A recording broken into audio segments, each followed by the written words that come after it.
The forest was burning in reverse. That was James Reeves's first coherent thought as his jeep skidded to a halt at the edge of the clearing, mud spraying from the tires like a rooster tail. The flames weren't consuming the trees, they were pulling back from them, retreating toward a central point where something had carved a trench 50 meters long through the Oregon wilderness. The air tasted like ozone and copper, and his scanner was screaming numbers that made absolutely no sense.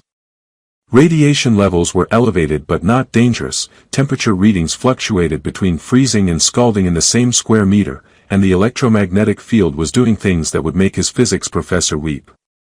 He should call it in. That was protocol. That was his job as a reconnaissance officer for the Aerospace Phenomena Task Force. Instead, James grabbed his field kit and approached the wreckage, because he'd learned long ago that by the time official channels mobilized, evidence had a habit of disappearing. The craft, and it was definitely a craft, not a meteor or satellite debris, looked like someone had folded a dragonfly wing into origami and coated it in mother-of-pearl.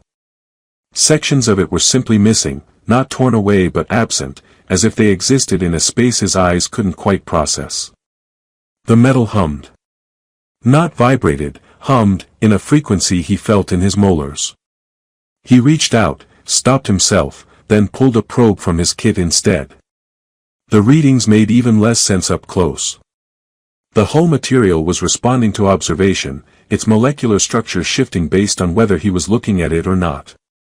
Okay, that's aggressively weird, he muttered, mostly to hear his own voice. The forest had gone silent. No birds, no insects, just the hum and the soft crackle of backward fire. That's when he saw the silver. It pooled near the largest intact section of the craft, catching the moonlight like mercury, but thicker. James's breath caught. Blood. Had to be. Which meant something had survived the crash. Something biological. He traced the trail with his flashlight, following the sporadic drops until he found her crumpled against a fallen log, half hidden by ferns. For a moment, his brain stuttered trying to categorize what he was seeing. Humanoid. Female, probably, based on body structure, though he immediately felt stupid for applying human gender assumptions to an alien.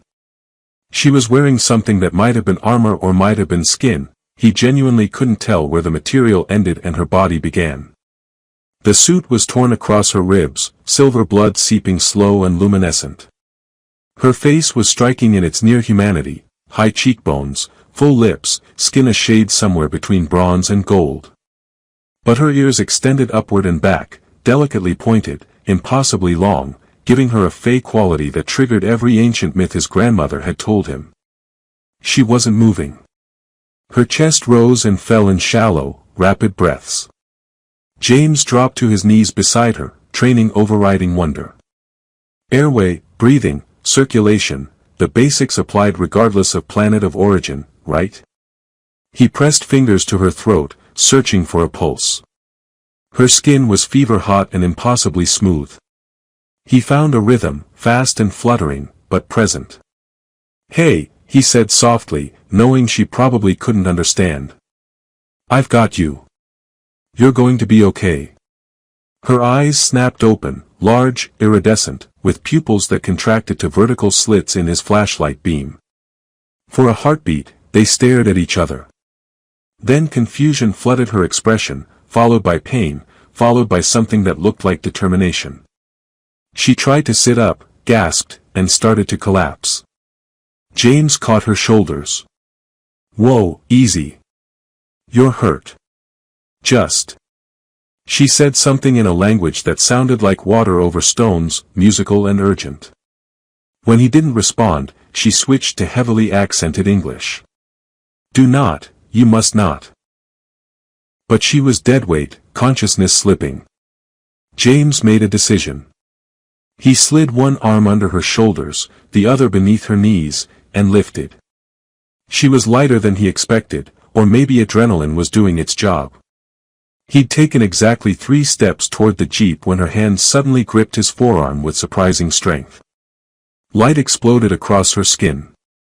Geometric patterns erupted from the point of contact, racing up her arms in brilliant white gold lines like circuit pathways coming online.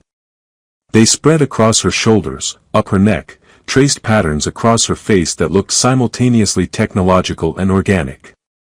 Her eyes went wide, not with pain, but with absolute horror. "What?" James started. She wrenched away from him with a strangled sound, stumbled, caught herself against a tree. The patterns were fading but still visible, pulsing softly beneath her skin. She stared at him, chest heaving, and when she spoke her voice carried too many emotions for him to parse. "You dare touch me, human." The words should have been threatening. They started that way. But halfway through, her voice cracked, and suddenly she just looked lost. Scared. Young, despite the regal bearing and the alien features and the blood loss. James raised his hand slowly, universal gesture of peace. "I'm sorry. I didn't, you were hurt. I was trying to help." She laughed, but it sounded like breaking glass. "Help," she repeated, testing the word. Then she said something in her own language, rapid and desperate, and he caught the cadence of a curse or maybe a prayer. "Look, I don't know what just happened, but you're injured and in shock and we need to. You have no idea." She pressed a hand to her ribs, silver blood seeping between her fingers.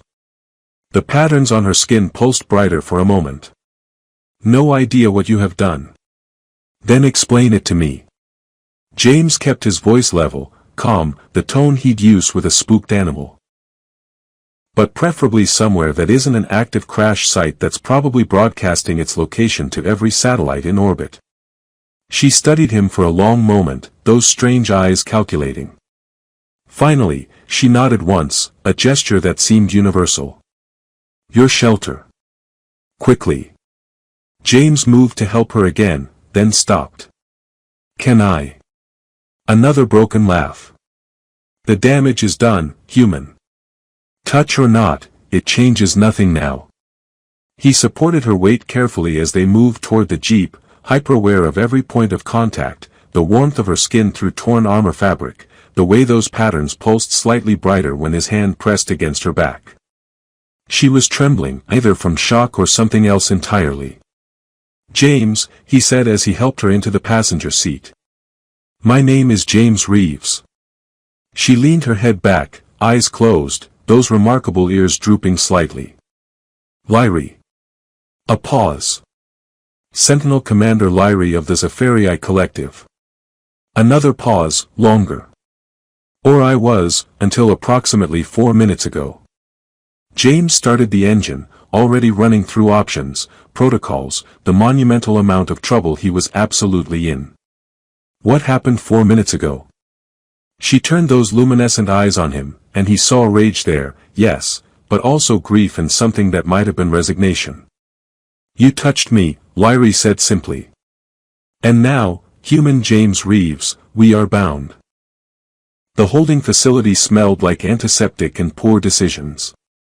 James had been pacing the observation room for 3 hours while doctors in hazmat suits examined Lyrie through reinforced glass, their instruments beeping and whirring with increasing confusion. She endured it all with the rigid dignity of someone attending their own funeral, answering questions in clipped English while those luminescent patterns beneath her skin pulsed like a slowly dying star. Colonel Richardson stood beside James, arms crossed, radiating the particular brand of fury that came from having one's Tuesday evening disrupted by first contact protocols. "You brought an extraterrestrial to a civilian hospital." She was bleeding out. "The alternative was letting her die in a forest while I waited for clearance that would take 6 hours. And then you touched her. I was providing emergency medical assistance. You triggered an alien biological response that we don't understand." James watched Lyrie flinch as another scanner passed over her torso. "Yeah, well, neither did I. That particular warning wasn't in the field manual." Richardson's jaw tightened. "Dr. Yuki is requesting you submit to a physical examination. Your vitals have been irregular since exposure." "My vitals are fine. Your heart rate spikes every time the subject shows signs of distress. Your blood pressure drops when she's given analgesics." Either you've developed the world's fastest onset of Stockholm Syndrome, or something is happening that we need to understand. James opened his mouth to argue, then closed it. Because Richardson was right. He'd felt it when they'd stitched Lyri's wound, a phantom ache in his own ribs that faded as her pain diminished. When she'd tensed during the decontamination procedure, his own muscles had coiled in sympathetic response. It was like standing too close to a speaker, feeling the bass in his chest cavity, except the frequency was another person's nervous system. Dr. Yuki emerged from the examination room, stripping off gloves with the brisk efficiency of someone who just had all their biological assumptions shattered. She was a xenolinguist on loan from MIT, one of 5 people in the country cleared for this level of weirdness, and she looked like she'd aged a decade in 3 hours. She's stable. The silver substance is hemocyanin-based, copper instead of iron, but functionally analogous to our blood. The wound is already showing signs of accelerated healing. Yuki pulled up a holographic display from her tablet, rotating a 3D model of Lyri's skeletal structure. But here's where it gets interesting. Her physiology is reading as compatible with human biology. Not similar, compatible. Like our species diverged from a common ancestor, which is statistically impossible given the distances involved. Richardson leaned forward. Explain the markings. She calls them the talus. They're a dormant biological system that activates through dermal contact between compatible individuals. It's part courtship ritual, part genetic compatibility test, part neural linking protocol. When Lieutenant Reeves touched her skin, it initiated a bonding sequence that's still ongoing. James felt his stomach drop. Ongoing? Yuki met his eyes with the expression of someone delivering a terminal diagnosis. The talus creates a bidirectional neural pathway. Right now it's rudimentary, emotional bleed-through, sympathetic physiological responses. But according to her, the connection will deepen over the next several weeks until your neural patterns achieve a form of synchronization. Thought sharing. Memory sharing. Eventually, biological codependence. You're telling me I'm turning into some kind of alien mind meld? I'm telling you that you've initiated a process that her species considers sacred and irreversible. Among her people, casual touch doesn't exist. Their entire culture is built around maintaining physical distance until a bonding partnership is chosen, usually after years of courtship. You skipped about a decade of ritual and went straight to the equivalent of a marriage contract. Richardson made a sound that might have been a suppressed laugh. So you accidentally proposed to an alien queen. Sentinel Commander, James corrected automatically, then realized how absurd that sounded. And I didn't propose anything. I kept her from bleeding out in the dirt. Intent doesn't matter to biology, Lieutenant. Yuki closed the hologram. The talus doesn't care about your cultural context. It registered compatible genetic markers, received physical contact, and initiated bonding protocols. From her perspective, you've committed an act of profound intimacy without permission. James looked through the glass at Lyri. She sat on the examination table, spine straight, those extraordinary ears angled back in what he was learning to recognize as distress. The patterns on her skin pulsed in slow, hypnotic rhythms. What happens if we separate? Put distance between us. She wouldn't elaborate, but her vitals became erratic when I suggested isolation protocols. My guess? Nothing good. Yuki glanced at Richardson. We need to involve the linguistics team.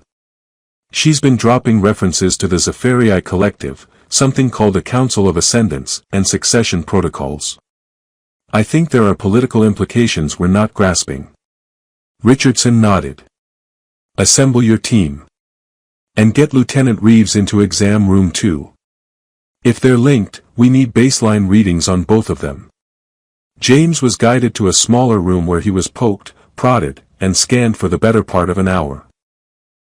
The readings showed elevated neural activity in regions associated with empathy and emotional processing, minor hormonal fluctuations, and an EEG pattern that kept synchronizing with rhythms that weren't originating from his own brain.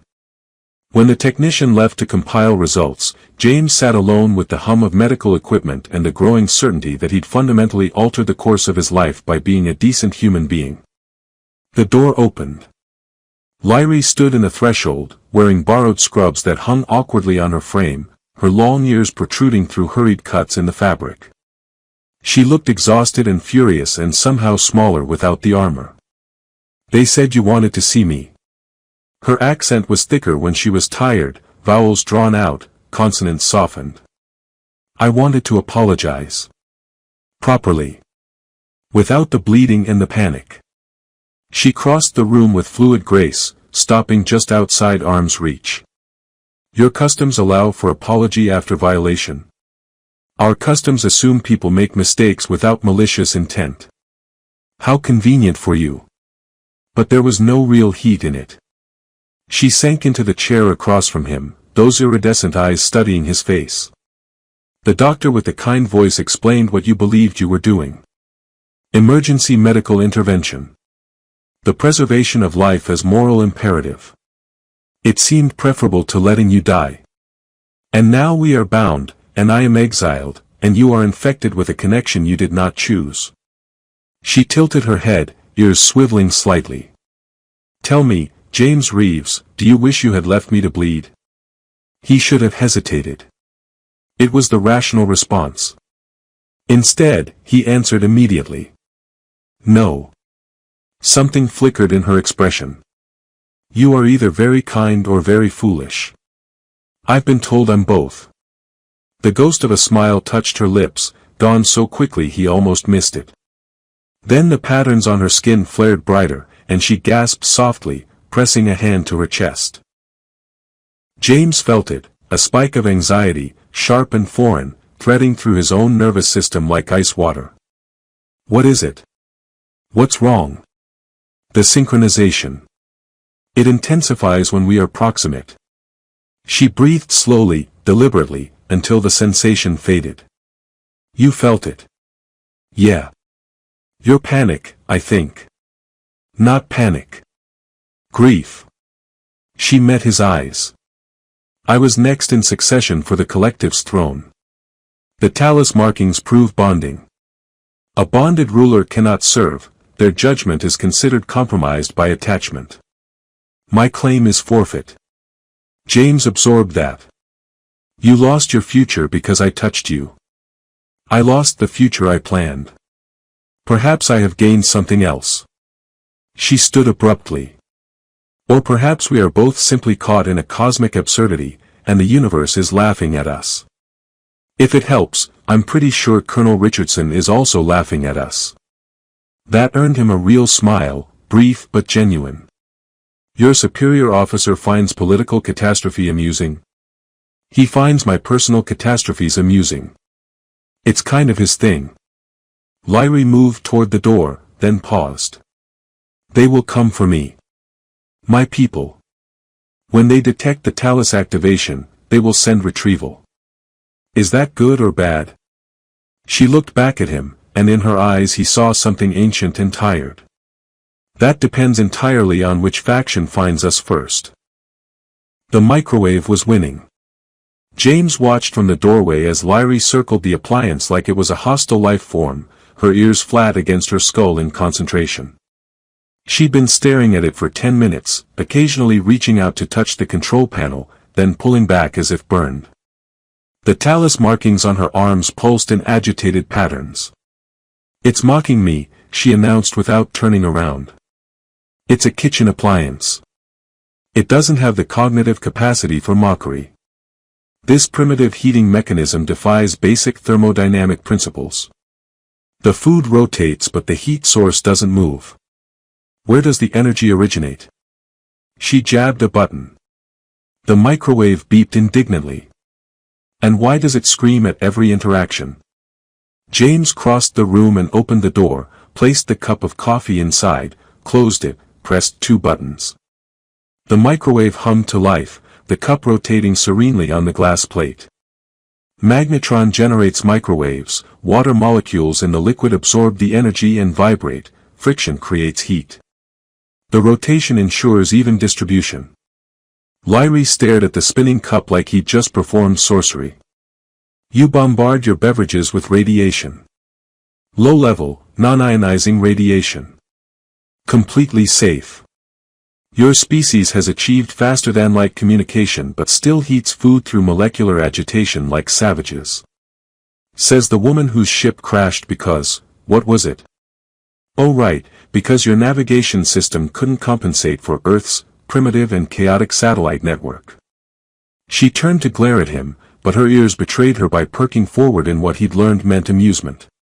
Our systems are calibrated for civilized space traffic protocols, not thousands of unregulated metal objects orbiting at random velocities. We call that the Internet. You're welcome for the Cultural Revolution. The microwave beeped. Lyrie jumped backward, hand moving instinctively to where her weapon would have been if Richardson hadn't confiscated it. James retrieved the coffee, handed it to her. She sniffed it suspiciously. This is the third time today you've offered me this beverage. Because it's the one redeeming quality of this backward planet, according to you. Your words from yesterday. I was medicated and experiencing neural link stabilization. My judgment was compromised. Try it. She took a careful sip, and her eyes widened. It's hot. That was the entire point of the radiation bombardment. Lyrie took another sip, longer this time, and something in her posture softened. This is acceptable. A pause. The microwave may be forgiven for its existence. James felt the flutter of her satisfaction through the bond, warm and oddly sweet, mixing with his own amusement until he couldn't tell where his emotions ended and hers began. It was happening more frequently now, 3 days into their forced cohabitation.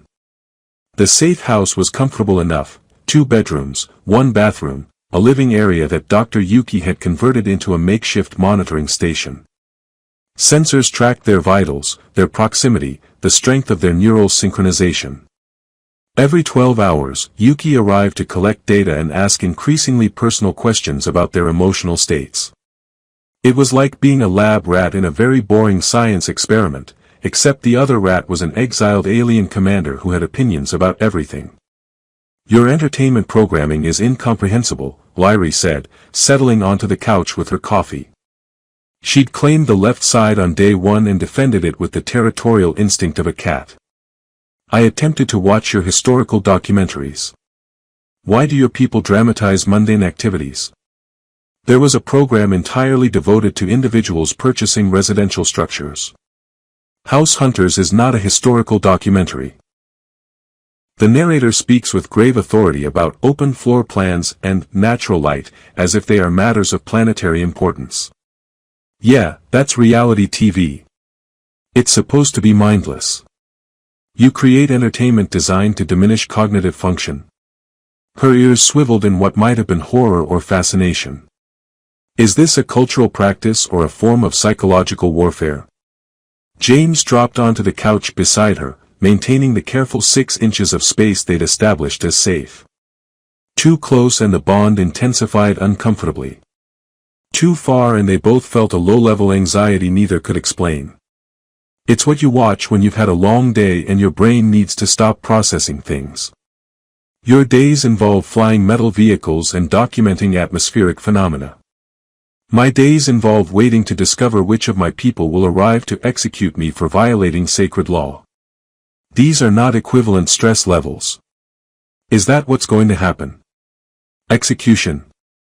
Lyrie's fingers tightened around the coffee cup. Through the bond, James felt a spike of fear she was working hard to suppress. The talus marks me as bonded. By law, I should have undergone the choosing ceremony, been blessed by the council, completed the traditional courtship rituals. Instead, I triggered the bond with an unknown species during a crash landing. At best, I am an embarrassment to the collective.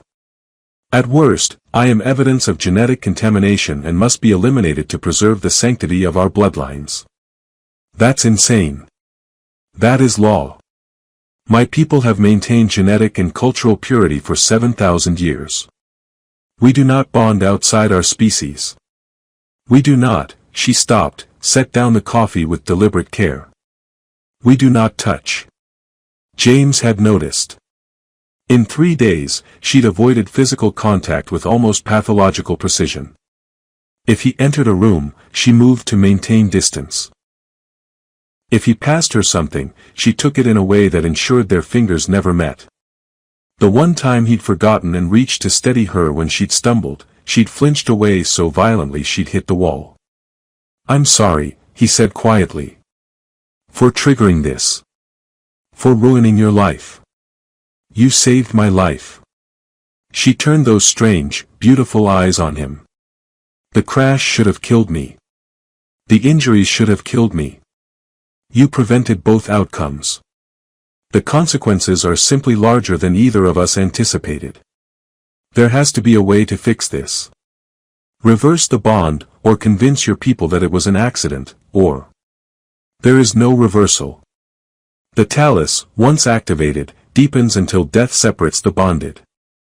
She picked up the coffee again, cradling it like a lifeline. "And my people will not care about intent. The bond exists. I am compromised. That is sufficient."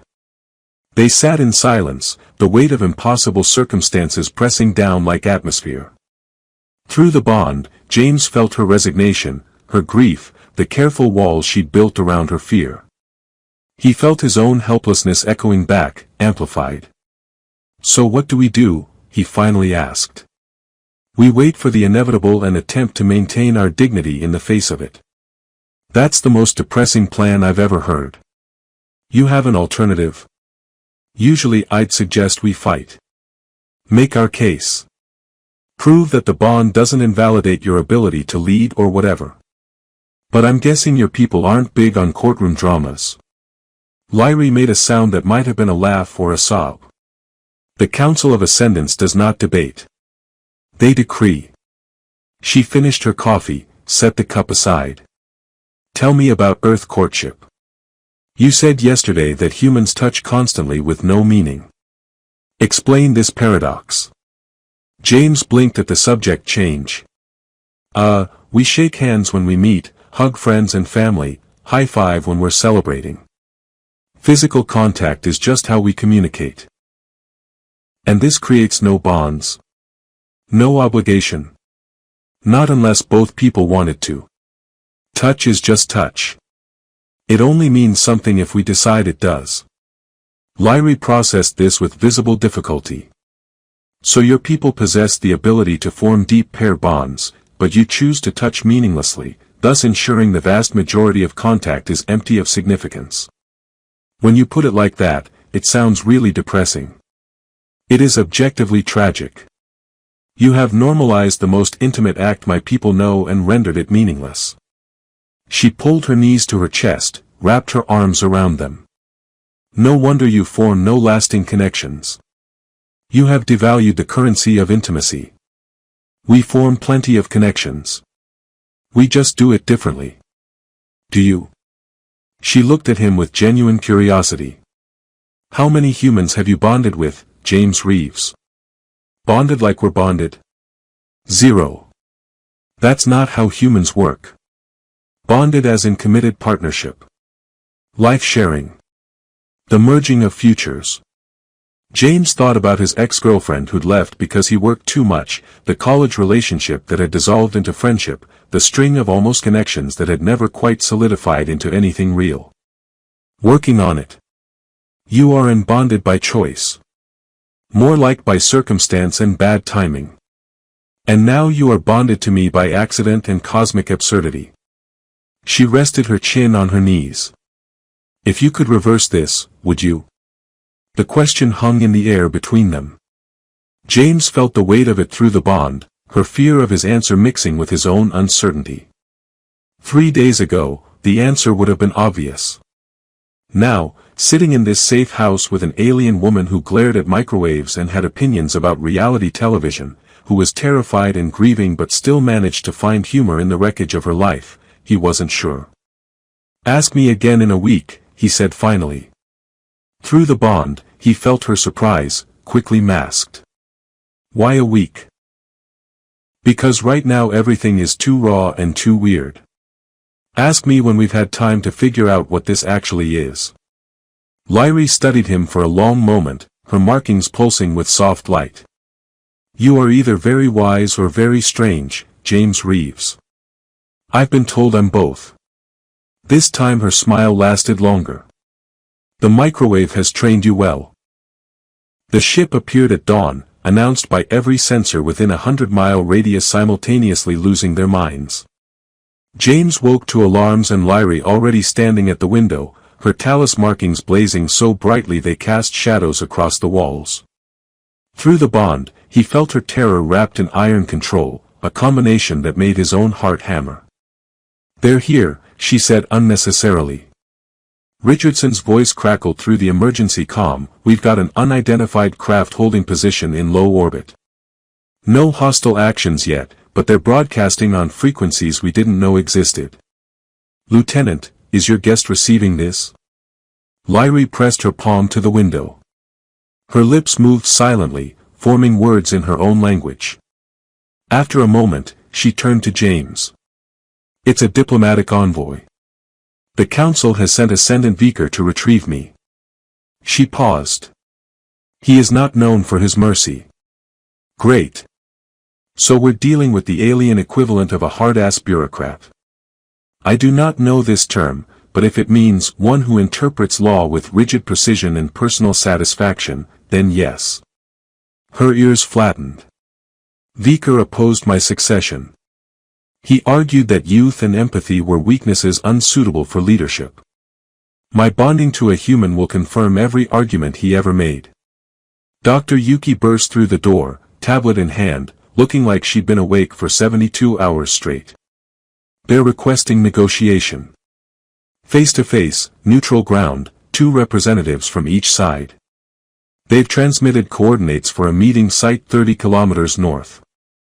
Absolutely not, Richardson said through the comm, we're not handing over a potential intelligence asset to an unknown party. I am not an asset, Lyrie said coldly. I am a citizen of the collective, and Vicar has legal authority to demand my return. You're also potentially the first diplomatic contact between our species. That makes you extremely valuable to both sides. James watched Lyrie's expression harden into something regal and untouchable, saw her retreat behind the commanding officer persona she wore like armor. Through the bond, though, he felt what she was hiding, exhaustion and fear and a desperate, fragile hope that maybe this wouldn't end in execution. I'll go with her, James said. Everyone turned to stare at him. Respectfully, sir, that's insane, Yuki said. We have no idea what their intentions are, no understanding of their legal systems, no guarantee they won't simply take you both. They won't take me. I'm not Sci-Fi. James looked at Lyrie. And she shouldn't face this alone. The bond makes you irrational, Lyrie said, but her voice was softer than her words. Your desire to protect me is a symptom of neural synchronization, not genuine concern. Or maybe I just don't think someone should be punished for surviving a crash. Richardson's sigh rattled through the speaker. This is a terrible idea and I'm documenting my objection. But if the lieutenant volunteers for diplomatic duty, I can't order him to stand down. Yuki, prep them both. You have 2 hours before the meeting. Try not to cause an interstellar incident. The coordinates led to an abandoned quarry, flat and open and impossible to approach without being seen. A Sci-Fi shuttle waited in the center, sleek and seamless, making human spacecraft look like children's toys. 2 figures stood beside it. The first was male, tall and severe, his ears swept back in what James was learning to read as displeasure. His talus markings were silver and complex, covering his visible skin in intricate patterns that spoke of age and multiple bondings. Ascendant Vicar, presumably. The second figure made James's breath catch. She was younger, her markings simpler, but she carried herself with warrior grace. Her hand rested on a weapon that looked organic and technological in equal measure. Lyrie stepped forward, spine straight, every inch the commander despite wearing borrowed human clothes. James stayed 2 steps behind, close enough to maintain their comfortable distance but far enough to not crowd her. Vickers spoke first, his English flawless and cold. Sentinel Commander Lyrie. You have been missing for 6 planetary rotations. The Council demands your immediate return to face inquiry regarding your unauthorized bonding. The bonding was accidental. My craft was critically damaged during atmospheric entry. This human provided emergency medical assistance without knowledge of our protocols. Ignorance does not negate consequence. Vickers' gaze shifted to James with unconcealed disdain. You are the contamination source. I'm the guy who kept her from bleeding out. You're welcome, by the way. The female warrior's hand tightened on her weapon. Vickers' expression didn't change. Your species has no concept of the sacred nature of what you have violated. The talus is not merely physical bonding, it is the foundation of our social structure, our genetic stability, our very identity as a people. You have corrupted a direct line of succession through careless contact. He saved my life, Lyrie said sharply. According to the Third Accord, life debt supersedes bonding protocols in emergency circumstances. The Third Accord applies to bonds between Zephyrii citizens, not alien contamination. The law does not specify species. It specifies, between sentient beings of compatible biology. Lyrie's voice carried the weight of someone who'd studied legal texts extensively. James Reeves meets both criteria. Vickers' ears flattened dangerously. You would argue technicality to justify your disgrace. I would argue truth to counter your prejudice. James felt the surge of Lyrie's defiance through the bond, bright and fierce, and had to resist the urge to step forward and put himself between her and Vickers. The warrior woman noticed his movement, her eyes narrowing. The human experiences protective instinct, she observed. The bond deepens. Which proves contamination, Vickers said.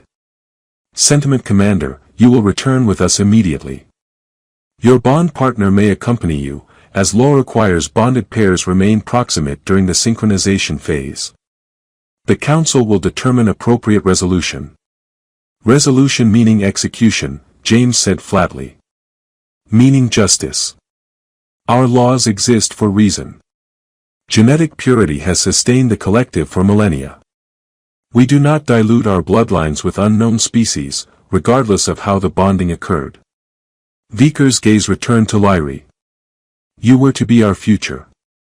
Instead, you have become our cautionary tale. Lyrie's markings flared bright enough to hurt. I did not choose this. I did not choose the crash, or the injuries, or the bonding. But I am choosing how I respond. I will not apologize for surviving. Noble sentiment. It will not save you from judgment. Then let me be judged. But James returns to Earth. He has no place in collective law. The bond makes him subject to our jurisdiction. He comes, or you both remain here and face execution for defying Council summons. Vickers made a gesture and the warrior woman raised her weapon. These are your options. James felt Lyrie's despair spike through the bond, cold and sharp. She was calculating odds, trying to find an angle that would save him while accepting her own fate. He felt her conclusion forming. She would surrender herself and somehow convince Vickers to leave him behind, even if it meant severing the bond through distance and enduring whatever biological consequences that brought. No, James said. Lyrie turned to him. James. I'm going with you. We face this together or not at all. Your species has a death wish, the warrior woman observed, almost sounding impressed. My species has a stubborn streak. Also, I'm not letting her walk into a trial alone when the whole reason she's in trouble is because I touched her without permission. Vickers made a sound of disgust. Sentiment. Weakness. This is precisely why bonding with aliens corrupts judgment. Or maybe it's just called being a decent person. James moved to stand beside Lyrie, deliberately closing the distance between them until their shoulders almost touched. Through the bond, he felt her surprise, her fear for him, her reluctant gratitude. You want her back for trial? Fine. But I'm testifying too. If your council is going to judge her, they're going to hear the full context. The council does not negotiate with contamination sources. Then they don't get their Sentinel commander back. Silence stretched across the quarry. Vickers' markings pulsed with suppressed anger. The warrior woman looked between James and Lyrie with something that might have been curiosity. Finally, Vickers spoke. Very well. You will both come. You will both testify. And you will both accept the council's judgment, whatever form it takes. How long is the trip? James asked. 17 of your days at maximum velocity. Great. I should probably call my boss and tell him I'm taking vacation time to another star system. Lyrie made a sound that was half laugh, half sob. Through the bond, her emotions were a tangle he couldn't parse, terror and hope and something warm that felt dangerously close to affection.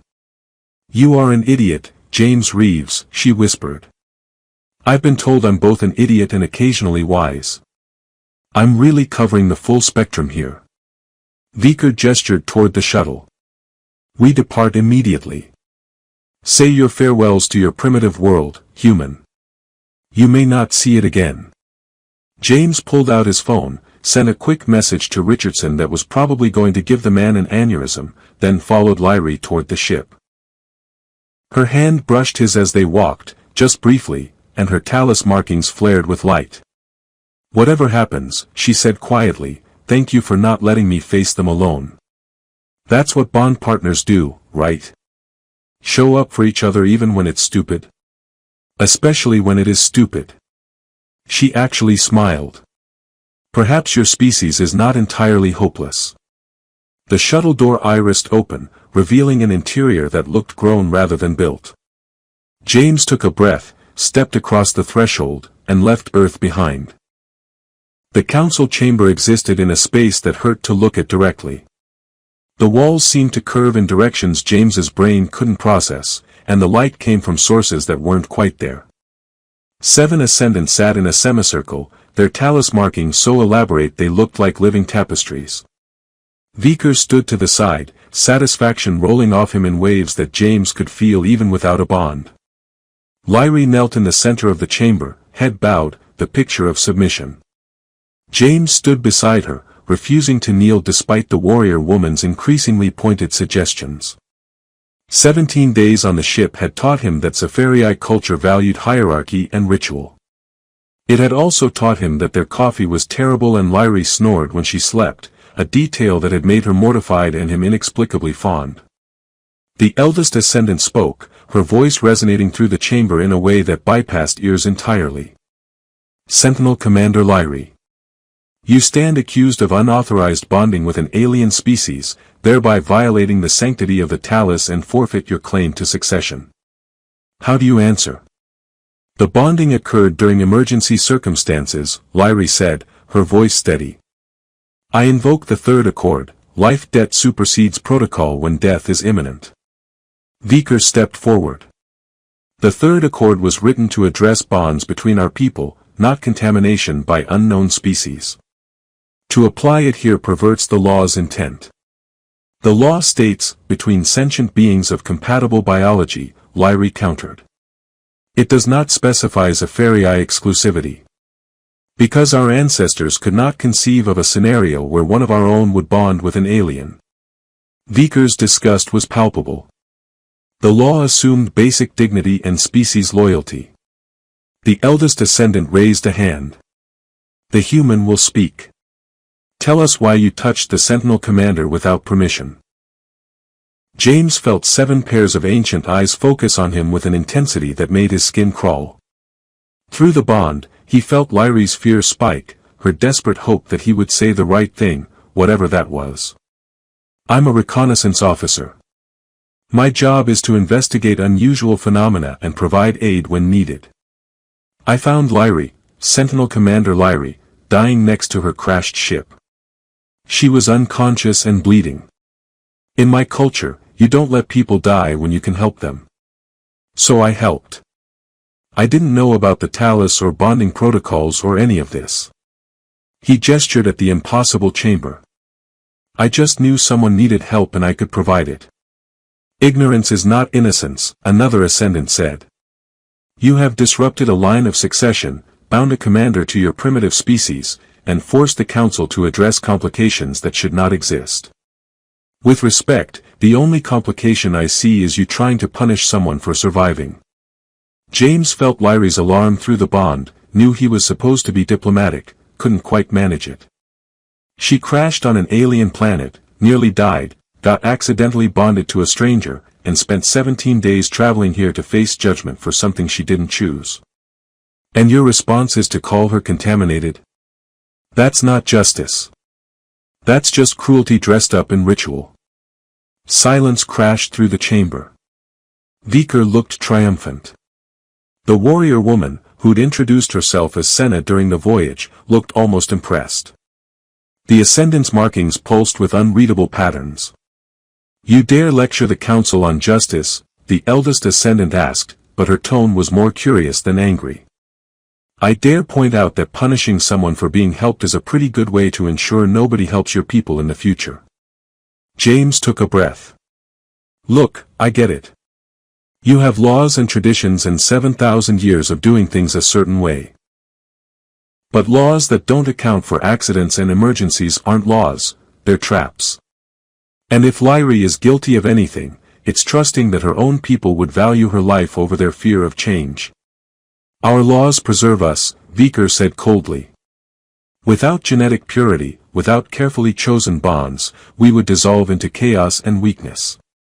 You've preserved yourselves right into fragility. One accident and your whole succession is thrown into crisis. That's not strength. That's a system so rigid it breaks under the slightest pressure. Lyrie made a small sound.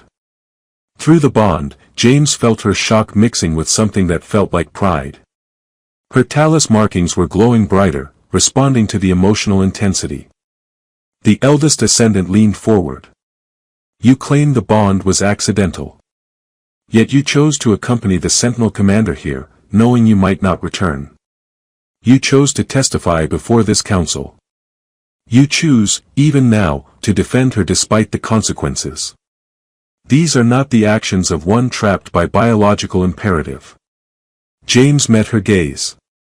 No. They're the actions of someone who spent 17 days getting to know an incredible person who happens to be from another planet. The bond might have started as an accident, but what it became, that's a choice we both made. I did not choose, Lyrie started. You chose not to separate when we had the chance. You chose to teach me your language and laugh at my terrible pronunciation. You chose to share your fears about facing the council, and your memories of growing up here, and your opinions about why Earth's music is mathematically chaotic but emotionally compelling. James looked at her. Maybe we didn't choose how this started, but we've been choosing it every day since. Lyrie's eyes were bright with tears she was too proud to shed. Through the bond, her emotions crashed over him, disbelief and longing and fear and something vast and tender that made his chest ache. The human makes a compelling argument, a different Ascendant said. The bond exists. They have chosen to honor it despite its origins.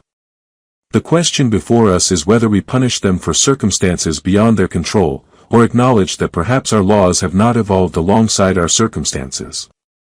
You suggest we change laws that have sustained us for millennia? Viker's voice was sharp with disbelief. I suggest we remember that laws serve people, not the reverse. The eldest Ascendant stood, and the others followed. Sentinel Commander Lyrie, you cannot claim succession. The bond precludes traditional leadership. However, you have demonstrated qualities we value: survival, adaptation, loyalty to bond partner despite cost. We propose an alternative. Lyrie rose slowly. Alternative, honored Ascendant. You become our first ambassador to Earth. You and your bond partner will serve as bridge between our species, facilitating understanding and preventing future accidents. Your bond, rather than contamination, becomes innovation. Viker made a sound of protest. You would reward her violation.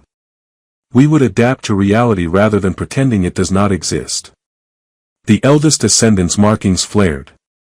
The collective has remained isolated for too long. If one of our ships can crash on Earth, others will follow. Better to have representatives who understand both cultures. James felt hope bloom through the bond, bright and cautious. So we're not being executed. You are being given purpose and responsibility. Whether you consider this better or worse than execution will likely vary by day. A hint of amusement touched the ascendant's mental voice. Do you accept? Lyrie looked at James. Through the bond, he felt her question, could he truly accept this? A life split between worlds, tied to someone he'd known for less than a month, representing species and cultures he barely understood?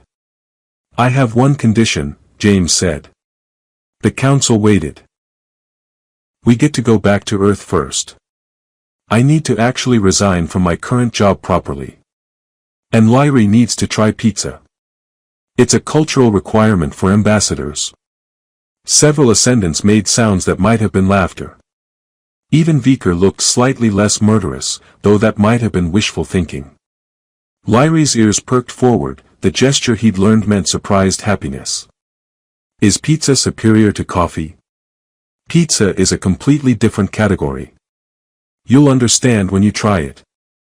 Then I accept the council's terms, Lyrie said formally. On the condition that we begin our ambassadorial duties with pizza.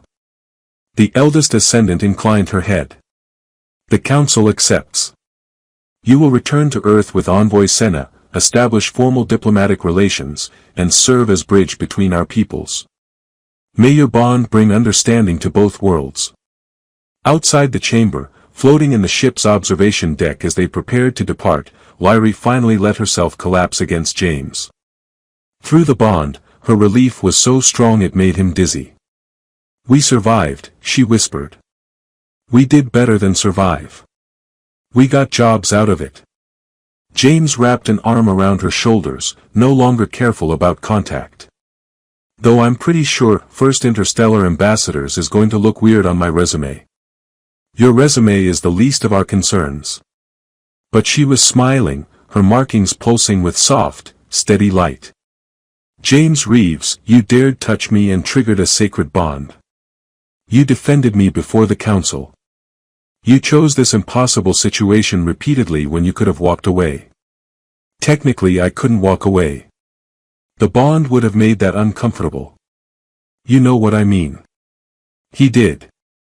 Through the bond, he felt exactly what she meant, gratitude and affection and the beginning of something deeper that scared them both in the best way. So what now? James asked.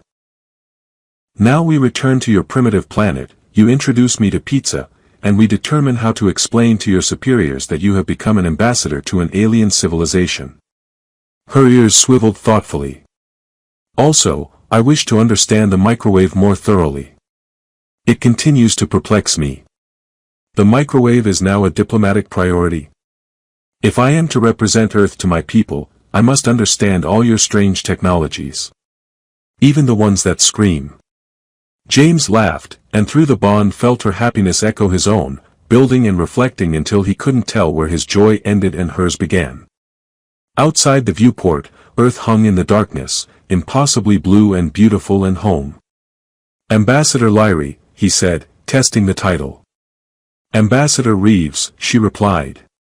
Then, quieter, bond partner. Yeah, James said, pulling her closer as the ship began its journey home. That too.